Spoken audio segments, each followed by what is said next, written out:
¡Atención! ¡Orden desconocida! ¿Qué es esto? Día de llevar a tu abuelo al trabajo. Un joven cadete se burló y su voz resonó de forma antinatural en el cavernoso pasillo de mármol del edificio de oficinas del Senado Hart. Dos de sus compañeros de clase rieron disimuladamente. Sus uniformes recién planchados lucían rígidos y fuera de lugar frente a la grandeza histórica. Wayne Jenkins, de 78 años, continuó su trabajo, el barrido rítmico de su escoba, un sonido constante y relajante contra el piso pulido. Él no los miró. No lo necesitaba. Había oído voces como aquella antes en lugares mucho más peligrosos que este. El cadete líder, un muchacho llamado Peterson con una mandíbula que sobresalía más allá de su comprensión, se paró directamente frente a la escoba. «Oye, te estoy hablando a ti, viejo. Eres sordo». Wayne dejó de barrer. Levantó lentamente los ojos, su mirada tranquila, sus manos firmes sobre el largo mango de madera. Eran solo niños. Niños jugando a ser hombres, ahogándose en la arrogancia de su juventud y en la frescura de sus nuevos uniformes. Vieron a un conserje encorvado, una reliquia de una época pasada, invisible. No tenían idea de a quién estaban mirando. Punto. El enfrentamiento, una pequeña semilla de insolencia, empezó a brotar en el estéril y resonante pasillo. Peterson, envalentonado por su amigo Snickers y el silencio de Wayne, impulsó el acto. Ya sabes que se supone que debes mostrar respeto a los papás uniformados. Somos futuros oficiales. Probablemente deberías pararte un poco más derecho cuando te hablamos. Infló el pecho, una caricatura de la autoridad que tanto deseaba. La postura de Wayne no cambió. Su columna vertebral, aunque curvada por la edad, era más recta que la de cualquiera de ellos jamás lo sería. Se mantuvo erguido mientras sus amigos caían a su alrededor en el valle de Eyeng. Se mantuvo firme mientras llevaba sobre sus hombros el peso del corazón en conflicto de una nación. Él no se enderezaría por este muchacho. «Solo estoy haciendo mi trabajo, hijo», dijo Wayne con voz grave, firme y tranquila, tratando de mantener el lugar limpio. La simplicidad de la respuesta pareció enfurecer a Peterson más que cualquier réplica. Fue un rechazo silencioso a participar en el mezquino juego de poder del muchacho. «Tu trabajo», se burló Peterson, pateando el montón de polvo que Wayne había recogido meticulosamente, esparciéndolo por el suelo reluciente. «Tu trabajo es ser invisible, no estorbar cuando tus superiores pasan por tu camino».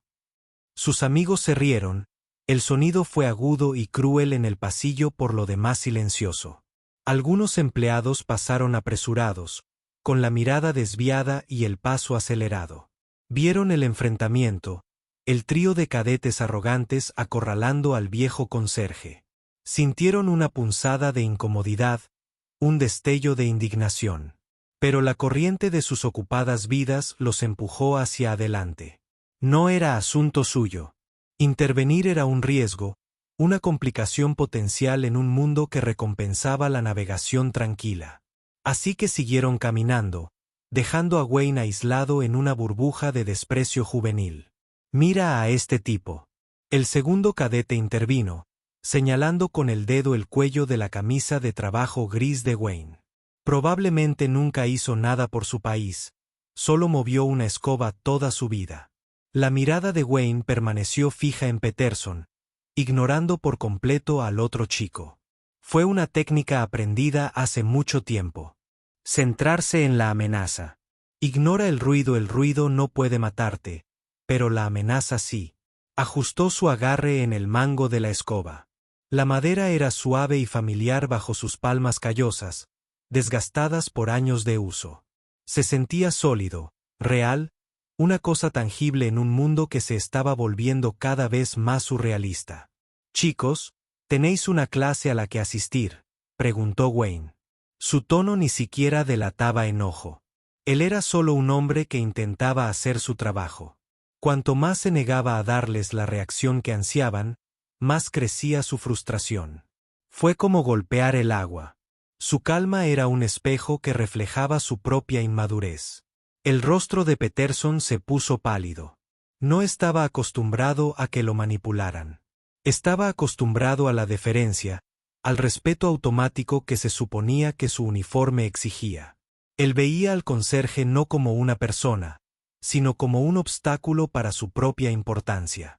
Nos iremos cuando terminemos, dijo, acercándose más, invadiendo el espacio personal de Wayne.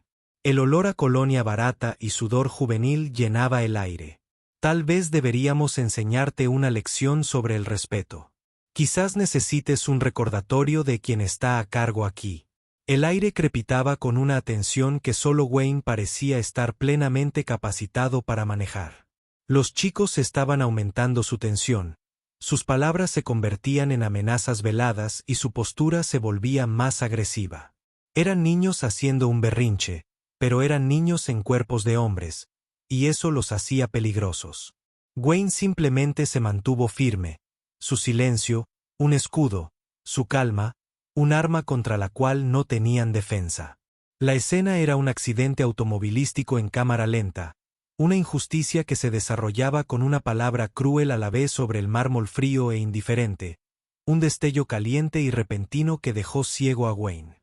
No era la dura iluminación fluorescente del pasillo, sino el sol abrasador e implacable de una jungla vietnamita. La voz burlona del cadete se desvaneció y fue reemplazada por el rítmico golpe. Twamp twamp de las palas del helicóptero Huey golpeando el aire espeso y húmedo hasta someterlo. Por una fracción de segundo, el suelo de mármol pulido se convirtió en una zona de aterrizaje embarrada. El aire estéril, cargado de olor a cordita, combustible para aviones y miedo. En su camisa de trabajo, justo encima del bolsillo, había un pequeño alfiler descolorido. Era una simple estrella plateada, con las puntas opacadas por el tiempo, casi invisible contra la tela gris. Uno de los cadetes lo señaló con gesto burlón. ¿Qué es eso? Tu premio por la asistencia perfecta. La risa del niño fue aguda, pero Wayne no la oyó. Vio otra mano, joven y fuerte, clavando una estrella idéntica en su uniforme. Vio el rostro del sargento Miller, de 19 años e increíblemente viejo al mismo tiempo, sonriéndole antes de abordar el helicóptero para el asalto a la colina 937. Para que tenga suerte, Jenkins, había dicho Miller. Su voz apenas era audible por encima del ruido del rotor. Así que recuerda cómo regresar. El recuerdo era un fantasma, un eco fugaz que no duró más que un latido, pero solidificó algo en Wayne. La escoba que tenía en las manos parecía menos una herramienta y más la culata de su M16. Su postura cambió ligeramente. Ya no era solo un conserje. Era un hombre que recordaba cómo regresar. Desde un pasillo lateral, oculto a la vista de los cadetes, se había detenido una joven asistente legislativa llamada Sara. Ella se dirigía a entregar una pila de documentos, una tarea de importancia mundana, cuando unas voces elevadas y arrogantes llamaron su atención. Vio a los tres cadetes, de espaldas a ella, mirándose fijamente al viejo conserje. Ella lo reconoció al instante. Era Wayne, el hombre que siempre tenía un tranquilo buenos días para todos, el que tarareaba viejas melodías mientras trabajaba, un elemento fijo del edificio tan sólido y confiable como las columnas de mármol. Su primer instinto fue alejarse, como todos los demás. Ella era una pasante, una jugadora de último nivel en un juego de alto riesgo. Enfrentarse a cadetes de una prestigiosa academia no estaba dentro de su descripción de trabajo. Fue un riesgo profesional. Podrían tener conexiones.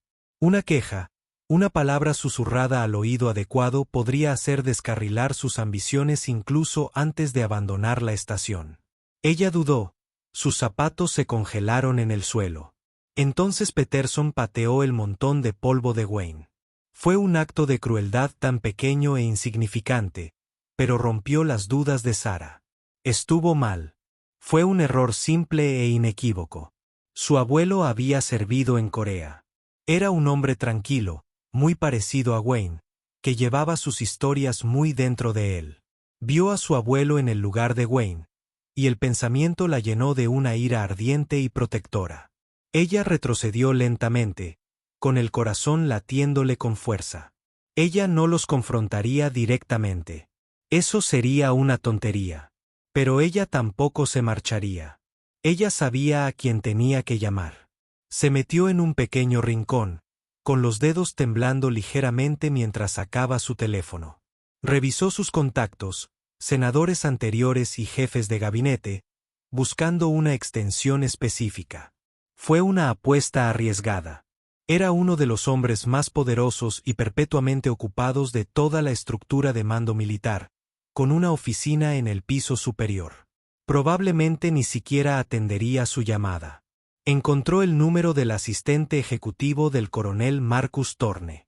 Ella respiró profundamente y presionó el botón de llamada. El teléfono sonó una vez, 2 veces. Oficina del coronel Thorne. Una voz nítida respondió. La voz de Sara era un susurro nervioso. Mi nombre es Sara.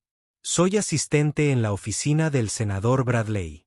Es una emergencia. Hubo una pausa escéptica en el otro extremo. El coronel está en una reunión. ¿Puedo tomar un mensaje? No, insistió Sara, y su voz adquirió un poco más de fuerza. No lo entiendes, hay algunos cadetes acosando a uno de los conserjes en el salón principal. Un hombre llamado Wayne Jenkins. Ella dijo el nombre y toda la atmósfera de la llamada cambió. Hubo otra pausa, pero esta era diferente. No fue despectivo. Fue agudo y atento. ¿Cómo se llamaba de nuevo? Wayne Jenkins, repitió Sara. Están siendo horribles con él. Por favor, creo que el coronel querría saberlo. La línea quedó en silencio por un momento. Sara podía oír palabras urgentes y apagadas en el fondo. Entonces la voz nítida regresó. Todo rastro de escepticismo ha desaparecido y ha sido sustituido por una eficacia férrea. El coronel está en camino. El coronel Marcus Thorne estaba sentado en su amplio escritorio de caoba, con el sello del ejército de los Estados Unidos incrustado en la madera, mirando fijamente un mapa satelital de una volátil región fronteriza. Su ceño estaba fruncido en señal de concentración. Cuando su asistente entró, la despidió con un gesto sin levantar la vista. Ahora no, teniente. Señor, la voz del ayudante interrumpió su concentración, cargada de una urgencia inusual. Se trata de un hombre, un tal señor Wayne Jenkins. El nombre quedó flotando en el aire. El coronel Thorne se quedó quieto. Levantó la cabeza de golpe y olvidó por completo el mapa satelital. Sus ojos, que hacía un momento estaban escrutando los movimientos de tropas al otro lado del mundo, ahora estaban enfocados con precisión en su ayuda. ¿Y qué pasa con él?, preguntó, con voz baja y peligrosa. Hay una situación en el vestíbulo principal, señor. Un asistente de la oficina del senador Bradley acaba de llamar. Dijo. Algunos cadetes de West Point lo están acosando. Thorne se levantó de su silla antes de que el teniente terminara la frase. La transformación fue impresionante. El estratega contemplativo desapareció, reemplazado por un comandante de campo, agarró la chaqueta del uniforme que colgaba en el respaldo de su silla, sus movimientos económicos y precisos. Comuníqueme con la oficina del general Casey. Ahora, ordenó mientras caminaba hacia la puerta. Dile que tengo un código águila y consigue un destacamento de seguridad al salón principal. Sin sirenas, solo movimiento. Un águila en clave, señor, tartamudeó el teniente, mientras luchaba por mantener el ritmo. Era una designación reservada para incidentes que involucraban a los héroes vivos más reverenciados y condecorados de la nación. Una denominación que no se había utilizado en más de una década. Me escuchó, teniente, dijo Thorne sin detenerse. Muévete.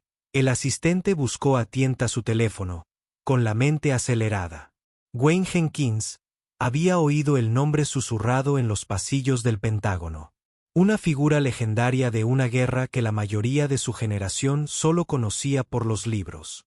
Él pensó que era solo una historia. En su oficina, el coronel Thorne, un hombre que comandaba a miles de personas, un hombre que informaba a presidentes, se movía con la energía enroscada de un depredador, todo para un conserje en el vestíbulo. Abajo, Peterson sintió que estaba ganando.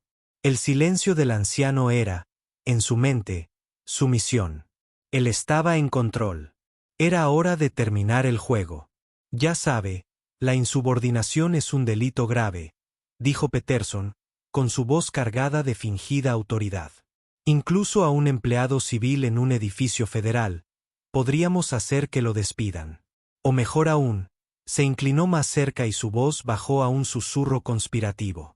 Podríamos recomendarle una evaluación psicológica. Un anciano que actúa confundido y es beligerante. ¿A quién le van a creer? Los otros dos cadetes cambiaron su peso. Esto iba más allá de lo que pretendían. Había sido una broma, una forma de pasar el tiempo, pero Peterson lo estaba llevando hacia algo feo. La amenaza de una evaluación forzada, de despojar al anciano de su dignidad y de su trabajo, flotaba en el aire. Fue un último y cruel exceso. Un movimiento diseñado no solo para humillar, sino para destruir. Wayne finalmente apartó la mirada de Peterson. Sus ojos recorrieron la longitud del largo pasillo. Él no estaba buscando ayuda. Estaba evaluando la forma en que un soldado evalúa el terreno, tomando nota de las salidas, los obstáculos, las líneas de visión. Se había enfrentado a cosas mucho peores que 3 niños jugando a disfrazarse. Se había enfrentado a la muerte misma en las selvas oscuras de una guerra olvidada. Él no rompería puertas de puntos. Ninguna sirena, ningún grito, solo un cambio repentino y palpable en la atmósfera del pasillo. Todo empezó con un sonido, el clic rítmico y autoritario de unos zapatos de vestir recién llegados sobre el mármol, acercándose a un ritmo no apresurado, sino imparable. El sonido atravesó la risa del cadete y el zumbido ambiental del edificio. Las cabezas empezaron a girar. Los empleados que antes pasaban apresurados ahora redujeron la velocidad. Su curiosidad llegó a su punto máximo. El trío de cadetes se quedó en silencio y se giró hacia el sonido. Por el centro del salón caminaba un coronel, con su uniforme inmaculado y su pecho una constelación de cintas y metales. Estaba flanqueado por 2 miembros de un equipo de seguridad, pero eran casi una ocurrencia de último momento. La sola presencia del coronel era una fuerza abrumadora. Era un hombre que irradiaba autoridad y cuya postura misma exigía respeto. Sus ojos eran como trozos de hielo y estaban fijos en la escena con una intensidad que hacía que el aire se sintiera enrarecido. Los cadetes, que habían estado preparándose y adoptando posturas unos segundos antes, instintivamente enderezaron sus espaldas y su bravuconería se evaporó como la niebla. Adoptaron un estado de atención rígido, aunque algo torpe. El equilibrio de poder en el pasillo se había invertido completa e irrevocablemente. Punto. El coronel ni siquiera miró a los cadetes. Sus ojos estaban fijos en el viejo conserje. Se detuvo a unos cuantos metros de distancia y sus botas resonaron con fuerza en el suelo. Todo el pasillo contuvo la respiración. Sara, la asistente, observaba desde la entrada. Su mano sobre su boca. La postura del coronel era erguida como un palo, una encarnación viviente de la disciplina militar que los cadetes habían estado tratando de imitar. Entonces, con una voz que no era un grito, sino que tenía la fuerza de un disparo de cañón, una voz afinada por años de mando en el campo, ladró una sola palabra, en el aire. La palabra resonó en las paredes de mármol. Los cadetes se quedaron mirando con total confusión. Era un término que conocían de los libros de historia, una reliquia de una época diferente, de un ejército diferente. Para ellos no significaba nada, pero para Wayne Jenkins significaba todo. El efecto de esa sola palabra fue instantáneo y milagroso. El anciano encorvado y cansado había desaparecido. En su lugar estaba un soldado. Su espalda se enderezó de golpe, sus hombros se cuadraron y su barbilla se elevó. Los años parecieron alejarse de él, sus ojos se aclararon, ardieron con un fuego que había estado guardado por décadas.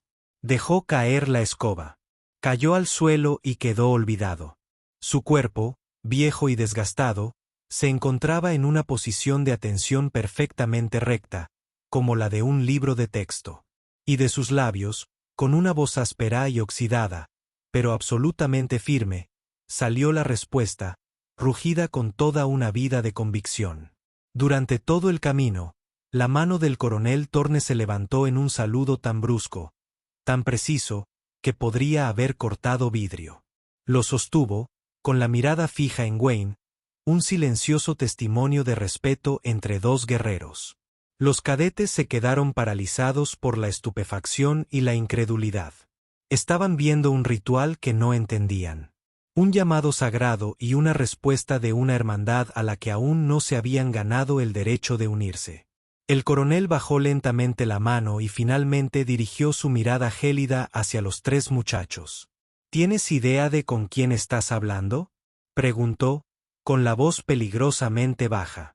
Los cadetes se quedaron sin palabras, sus rostros pálidos. «Están ustedes en presencia del sargento mayor Wayne Jenkins», anunció el coronel, y su voz se elevó hasta llenar la sala. Un fiscal enumera los cargos contra un enemigo invisible. Este hombre ha recibido la Cruz de Servicio Distinguido. Tiene 3 estrellas de plata por su valentía en acción, 4 estrellas de bronce por su valor y 5 corazones púrpuras. Con cada medalla que nombraba, la multitud de espectadores, que había crecido considerablemente, dejaba escapar un jadeo colectivo. Este hombre, continuó el coronel, con la voz temblorosa por una furia controlada, lideró la carga de la esperanza perdida en la batalla de Hamburger Hill después de que todo su personal de mando muriera. Mantuvo la línea durante 72 horas él solo contra todo un batallón enemigo. Se negó 4 veces a participar en el campo de batalla, argumentando que su lugar estaba con sus hombres. Él no es un conserje. Él es una leyenda viviente, y ustedes, niños arrogantes e inútiles, tuvieron el descaro absoluto de faltarle el respeto en el Pleno del Senado de los Estados Unidos. El silencio que siguió fue absoluto, roto solo por el sonido de la mandíbula de Peterson golpeando el suelo. Punto. El coronel Thorne dio un paso deliberado hacia los cadetes, quienes parecieron encogerse bajo su mirada. «Sus nombres», ordenó. «Tartamudean sus nombres, sus voces apenas audibles. Se presentarán en mi oficina mañana a las 6 con el uniforme de gala», dijo. «Pasarán los próximos 6 meses estudiando todos los informes posteriores a la acción de la unidad del sargento mayor Jenkins. Escribirás un trabajo de 100 páginas sobre el significado del honor, el coraje y el respeto. Y tendrás suerte si al final no te expulsan del servicio por completo. Son una vergüenza para el uniforme que llevan». Les dio la espalda, en un gesto de despido definitivo. Luego encaró a Wayne, con la expresión suavizando por completo. «Sargento mayor», dijo, con la voz ahora llena de calidez y reverencia. «Es un honor, señor». Wayne, que había permanecido firme, finalmente se relajó. Una pequeña sonrisa cansada asomó a sus labios. Miró a los 3 chicos aterrorizados. Por primera vez, un atisbo de compasión se dibujó en sus ojos. «Solo son niños, coronel», dijo en voz baja, llenos de pasión. «Lo único que hay que hacer es apuntar en la dirección correcta». Se agachó, con movimientos lentos y deliberados, y recogió su escoba. «El valor de un hombre no está en las medallas que lleva ni en el rango que lleva en el cuello», dijo Wayne, con la voz lo suficientemente alta para que los cadetes entre la multitud lo oyeran. «Está en el trabajo que hace, y en hacerlo bien, no importa lo que sea». Miró la escoba que tenía en las manos. «Este es mi trabajo ahora y mi objetivo es hacerlo bien». La sencilla sabiduría de sus palabras, pronunciadas sin una pizca de ira o resentimiento, fue un reproche mucho más poderoso que la furia del coronel. Fue una lección de gracia de un hombre que había visto lo peor de la humanidad y al final había elegido ser amable. Mientras Wayne hablaba, sosteniendo el desgastado mango de madera de su escoba, otra imagen parpadeó detrás de sus ojos. Era el mismo prendedor de estrella de plata, nuevo y brillante, que esta vez no fue el sargento Miller, sino un anciano de la aldea vietnamita quien lo colocó en su mano. La unidad de Wayne había protegido la aldea de un ataque del Viet Cong. Y esta fue su ofrenda de gratitud. Era algo barato y sencillo, probablemente comprado en un mercado, pero era todo lo que tenían. Para el soldado de ojos tranquilos y corazón fuerte, el anciano había dicho a través de un traductor. Ese pin no era un premio militar. Fue un recordatorio de por quien había luchado, de las personas inocentes atrapadas en el fuego cruzado. No era un símbolo de valor en la batalla, sino del deber silencioso de proteger a quienes no podían protegerse a sí mismos. Un deber que, a su modesta manera, seguía cumpliendo todos los días. Las consecuencias fueron rápidas y decisivas. Los 3 cadetes soportaron los 6 meses más agotadores de sus jóvenes vidas bajo la supervisión directa e implacable del coronel Thorne. No los expulsaron del servicio, pero cambiaron para siempre. La arrogancia fue eliminada con un chorro de arena y reemplazada por una comprensión profunda y humillante del legado que habían jurado defender. El incidente provocó una revisión formal en West Point, que condujo a la creación de un nuevo curso obligatorio para todos los cadetes de primer año, El legado del valor, un programa de historia centrado en las historias de héroes alistados, con el primer capítulo dedicado al sargento mayor Wayne Jenkins. La administración del edificio envió una disculpa formal por escrito a Wayne, la cual aceptó con un simple asentimiento antes de usarla rápidamente para limpiar un pequeño derrame de café. La vida para él continuó. El piso todavía necesitaba ser limpiado. Aproximadamente un año después, un joven segundo teniente recién comisionado caminaba por el edificio del corazón. Vio al viejo conserje barriendo el suelo. Se detuvo, con la postura recta y los ojos claros. Era Peterson. Esperó hasta que Wayne levantó la vista. Él no habló. Él simplemente hizo un saludo lento y perfecto, un gesto de profundo y merecido respeto. Wayne dejó de barrer. Miró al joven oficial durante un largo instante, luego hizo un leve, casi imperceptible gesto de reconocimiento. La lección había sido aprendida. El fuego estaba dirigido en la dirección correcta. Punto. Si te conmovió esta historia de heroísmo silencioso, dale me gusta y comparte este video. Suscríbete a Veteran Valor para conocer más historias que honran a los héroes que caminan entre nosotros.